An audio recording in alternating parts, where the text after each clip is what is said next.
والسلام عليكم أصحابتي قارية سو دhowaada kuna soo dhowaada mar kale iyo channelkeena waxaan rajeynayaa inaad videoga like saari doontaan muuqaalkana aad like saari doontaan channelkana aad subscribe saaran doontaan si aan ku dhaafin dhammaan shaqeena halka soo dhigi doono runtii muddo badan ayaa kala maqnayn laakiin waxaan rajeynayaa inaan soo laabanay oo markaas maalin kasta aad shaqeena halkan ka heli doontaan xagan ciyaar Premier League oo Arsenal iyo Everton u dhaxaysa maanta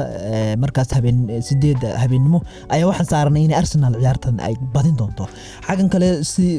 waxaan saarnay inay ka adkaan doonto kooxda Burnley oo markaasi championship lagu celinayo arjinno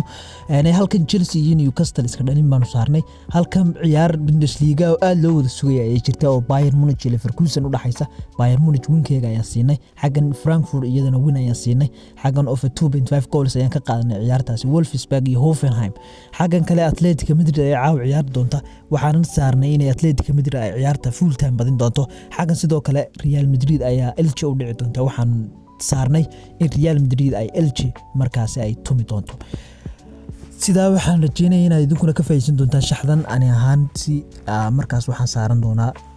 $170 si may waxaan saaran doonaa $200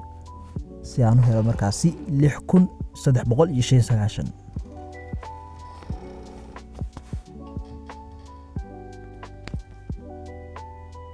so koodhka shaxda hadaan siiyo koodhka shaxda waa kan ka faa'iideyso koodhka shaxda waa kan GXSYE ka faa'iideyso koodhka shaxda waa kaas oo saaro